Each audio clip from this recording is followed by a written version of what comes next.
Oke, terima kasih dan selamat bergabung kembali di channel Leonard Anova.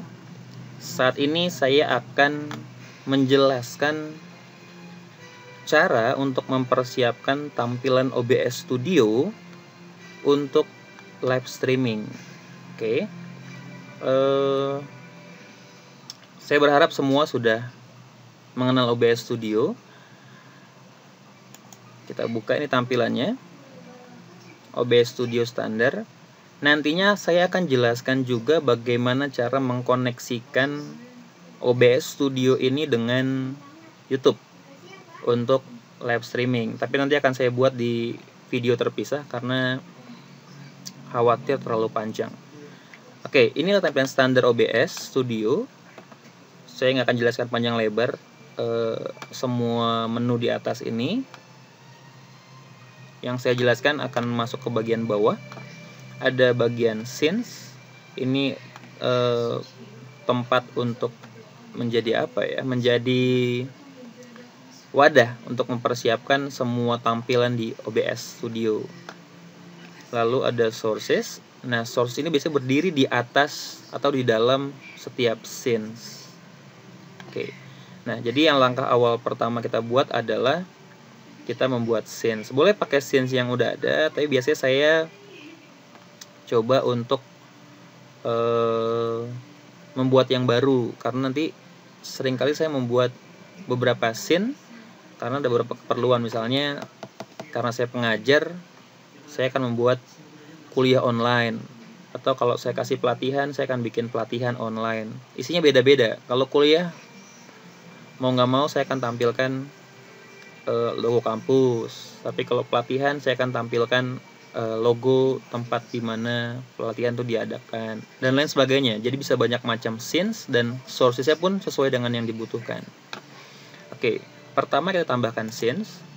Ini boleh kita isi. Pertama tadi misalnya saya mau bikin jadi kuliah online. Oke. Nah, scene-nya sudah dibuat.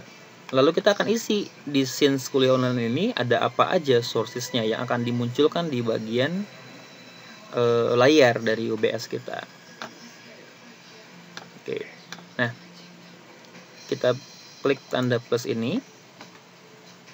Nah, pilihannya ada banyak. Ada audio input, ada audio output, browser. Nah, browser ini sering saya gunakan untuk mengkoneksikan layar kamera handphone belakang, biasanya menggunakan IP webcam ke OBS. Jadi sering saya gunakan untuk live streaming hanya menggunakan layar handphone, kamera handphone saja, yang biasanya lebih bagus dibandingkan kamera laptop. Lalu ada color source, saya kurang paham, display capture dan seterusnya. Image biasanya untuk menampilkan file-file JPEG, biasanya saya buat dalam bentuk logo atau gambar statis. Image slideshow, ini kalau kita mau bikin iklan, katakanlah iklan yang bentuknya gambar berjalan. Jadi ada beberapa gambar kita taruh di bagian mana dia akan pindah-pindah. Media source ini biasanya untuk memasukkan video atau macam-macam lah. Lalu ada text GDI, ini untuk menambahkan kalimat teks.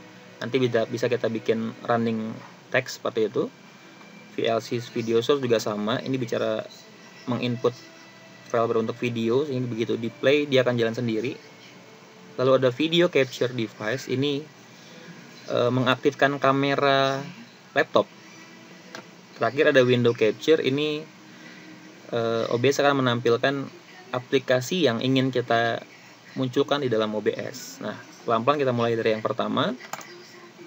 Saya akan bikin dulu video capture device. Ini supaya muka saya kelihatan ya. Ini saya ganti, misalnya jadi facecam. Kenapa facecam itu penting dalam pembelajaran? Menurut Profesor Eko Indrajit, ini guru besar di bidang komputer, beliau sampaikan dengan menampilkan muka kita itu akan meningkatkan engagement atau perhatian dari peserta didik, sehingga harapannya mereka akan lebih memperhatikan pelajaran dan yang masuk ke dalam memori mereka lebih banyak. Kita aktifkan, oke. Nanti akan muncul ini. Nah, ini dia. Ini tinggal kita oke saja, maka akan muncul di layar kita adalah facecam atau bagian tampilan dari webcam yang kita punya di laptop. Ini bisa kita taruh di, terserah di mana, mau di pojok bawah. Saya senangnya di pojok bawah begini, ya nggak terlalu besar lah, misalnya segini. Ini bisa kita besarkan, bisa kita kecilkan sesuka hati kita. Nah, kalau sudah fix, ini boleh kita kunci lokasinya dengan menutup gemboknya.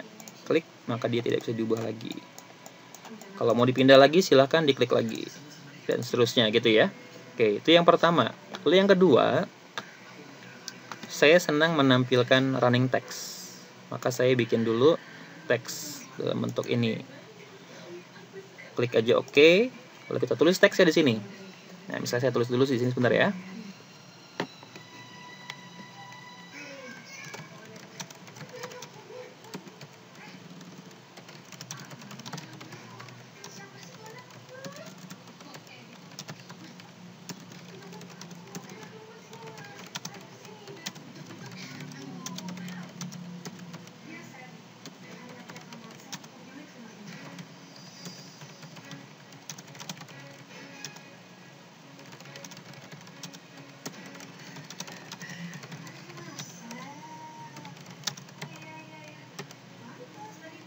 Oke, misalkan teksnya seperti ini.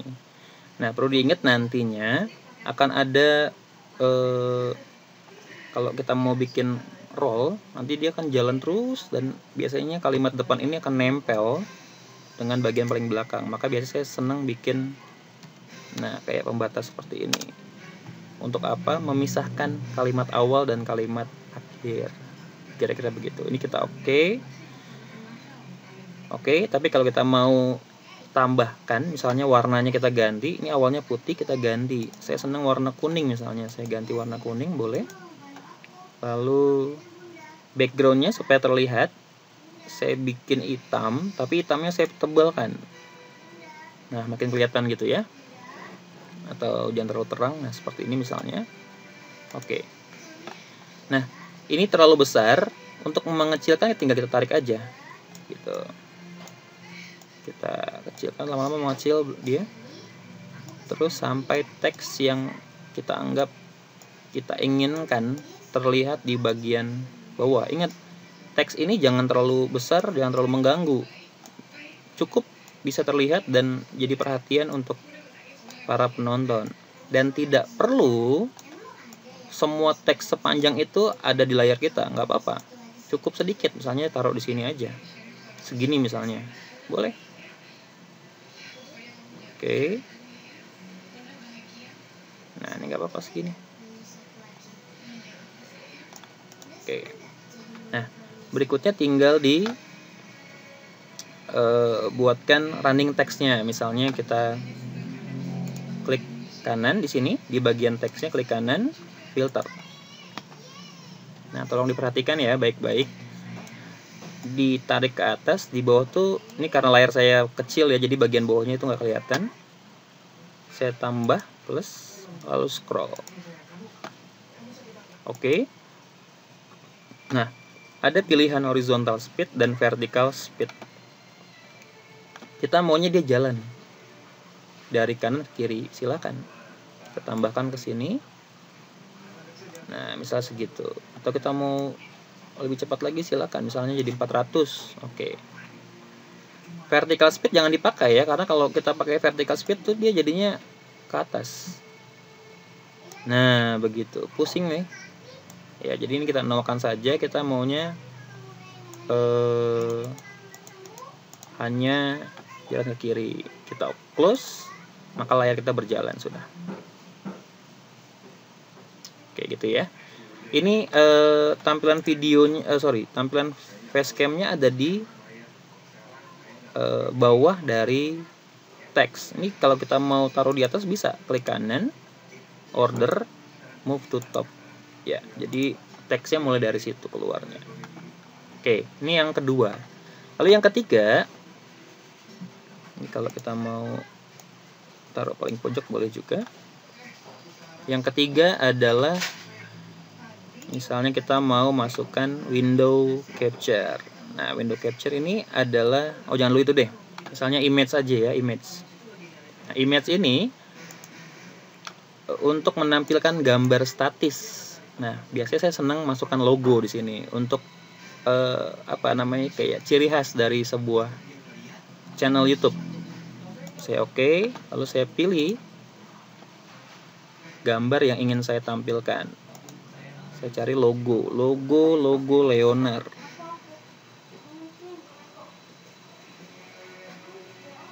Nah, ini dia, logo Leonard Anova Channel. Oke, ini logonya. Oke, ini bisa kita taruh di bagian atas seperti ini, boleh. Ya, untuk memaniskannya saja. Atau kalau mau agak-agak ini taruh di sini misalnya gitu. Boleh, ini tinggal taruh di mana saja. Intinya gimana caranya supaya channel ini terlihat memang dikelola dengan baik gitu ya misalnya. Intinya gambar-gambar ini tidak mengganggu. Boleh taruh di atas, boleh taruh di bawah dan seterusnya. Intinya supaya orang bisa lihat ini punya siapa ya channelnya gitu. Oke, itu yang ketiga. Lalu yang keempat, kita bisa masukkan window capture. Nah, saya ulang tadi, window di OBS ini tidak bisa seperti Zoom, misalnya share screen, lalu semua screen-nya terlihat keseluruhan, tidak. Tapi dia menampilkan window yang ingin kita tampilkan. Tapi kalau seandainya kita nggak mau repot bolak-balik ganti, boleh dibuat beberapa window capture yang bisa digunakan bergantian. Oke, ada anak saya. Oke ya. Jadi kita masukkan window capture. Misalnya window capture-nya oke saja dulu. Nah, di sini ada pilihan windownya mau yang mana. Nah, window di sini, ini kok nggak bisa kebuka ya? Sebentar. Nah, di sini dia akan tampilkan yang memang sedang terbuka, tidak sedang diminimize. Oke, kita coba ya. Di sini ada beberapa aplikasi di bawah. Ada PowerPoint, ada PDF reader. Kita buka coba. Ini kita buka, kita munculkan, lalu kita kembalikan ke OBS-nya. Kita ulang ya. Sebentar. Ini kenapa ya? Oke, saya ulang. Tadi kita tutup. Window capture kembali. Nah, baru dia muncul. Jadi memang yang muncul adalah aplikasi yang terbuka, tidak diminimize. Kalau dia diminimize, maka tidak terbaca di window OBS-nya. Misalnya kita mau tampilkan pertama adalah PowerPoint. Oke. Tunggu muncul. Oke. Nah, ini bisa kita setting besarnya sesuka hati kita, tapi pembesarannya proporsional. Bisa kalau kita naikkan panjangnya, maka lebarnya pun ikut. Kalau kita turunkan lebarnya, panjangnya pun ikut. Jadi saya biasa suka bikin begini. Jadi menutup kedua gambar saya, tapi jangan khawatir, tadi sudah kita pelajari bagaimana caranya supaya muncul di depan gambar-gambarnya. Atau ini yang kita taruh belakang, boleh. Window capture, taruh paling belakang. Order move to bottom. Oke ya. Nah, ini tampilan window capture. Gimana kalau kita mau bikin beberapa? Boleh. Kita bikin lagi aja, misalnya window capture yang kedua. Otomatis nambah sendiri ya, 2. Misalnya tampilan dari Acrobat Reader. Oke, ini artikel saya, taruh di sini lagi sama. Kita besarkan lagi, silahkan. Ya, ini malah lebih ekstrim. Ini bisa kita perbaiki di OBS, bisa juga kita besarkan di aslinya ya. Ini kalau kita mau aslinya begini, kita edit. Kalau full screennya nanti di OBS-nya begini, sorry ya begini. Kalau kita mau edit besarnya, kita coba benerin dulu di sini begini, kecil. Kita lihat OBS-nya bagaimana tampilannya. Ya, segini ya. Nah, ini baru bisa kita besarkan manual. Misalnya di OBS-nya saya mau tambahkan, sebentar, mana window capture 2. Seperti ini. Sampai sini batasnya. Lalu lebarnya saya tambahkan di manual di sini. Karena kalau kita besarkan di sini, di OBS-nya akan nambah juga. Ya, lihat gambarnya di sana. Ya, ternyata di OBS-nya tidak bertambah, ya kan? Lebarnya nggak bertambah, hanya panjangnya bertambah. Terus kita sesuaikan dengan lebar tadi window capture yang pertama. Oke. Kalau kita lihat tampilnya sudah sesuai begini. Nah, nanti ini boleh juga kita taruh lagi di bagian bottom, order move to bottom. Jadi lagi-lagi video dan gambar-gambar kita tidak ada di belakang layar. Oke. Berikutnya kita bisa tambahkan hal-hal lain, misalnya video. Kita bisa tambahkan browser. Nah, ini ada browser di sini. Ini kalau saya tambahkan, saya harus buka handphone saya lagi. Sepertinya tidak perlu ya.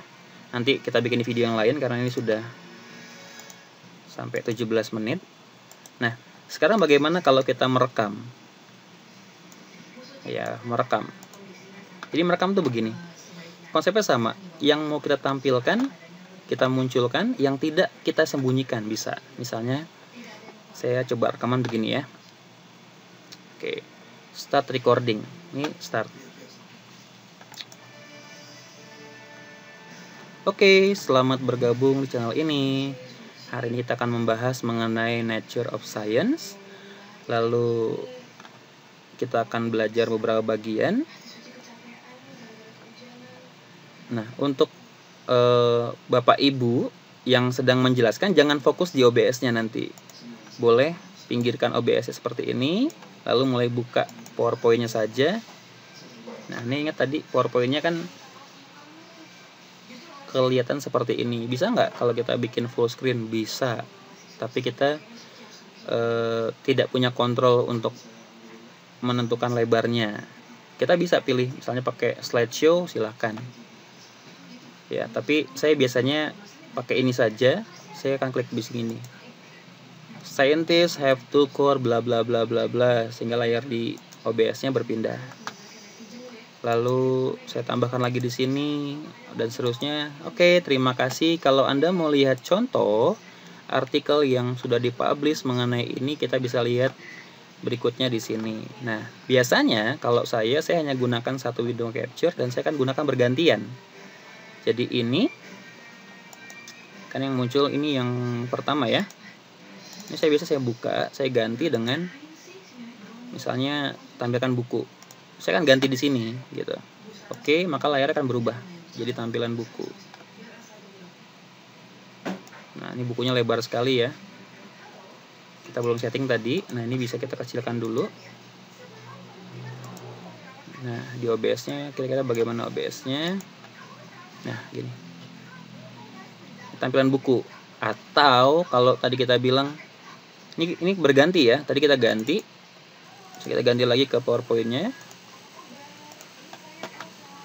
Misalnya tadi kita bilang kita mau tampilkan artikel yang sudah publish. Silahkan kita tutup saja di bagian window capture yang pertama ini untuk menunjukkan window capture yang kedua. Ini tinggal klik ini, maka window capture pertama hilang.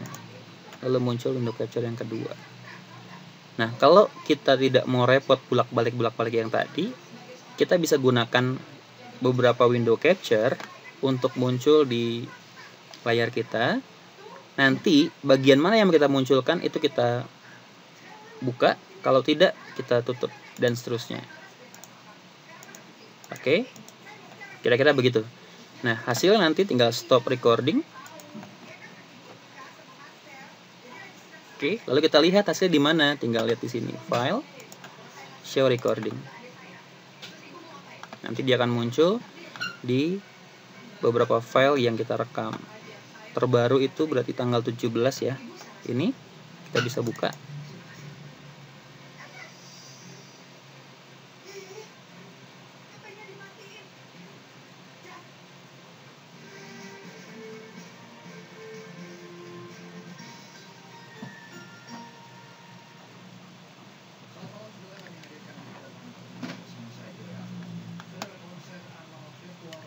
Oke, ini hasilnya. Jadi ini adalah hasil rekamannya yang tadi kita sudah rekam menggunakan OBS Studio. Ya. Jadi ada logonya kita di sini, ada running text-nya, ada web facecam kita dan seterusnya. Oke. Itu yang bisa saya sampaikan hari ini. Mudah-mudahan bermanfaat. Jika ada pertanyaan bisa tulis di kolom komentar ya. Kalau ada yang ingin ditanyakan silakan tulis di kolom komentar di bawah. Mudah-mudahan saya bisa jawab dan membantu Bapak Ibu sekalian untuk menghasilkan tampilan live streaming yang bagus dan menarik perhatian bagi para peserta didiknya. Jangan lupa untuk like, subscribe, dan share konten ini jika bermanfaat bagi banyak orang. Terima kasih. Sampai ketemu lagi di video lainnya.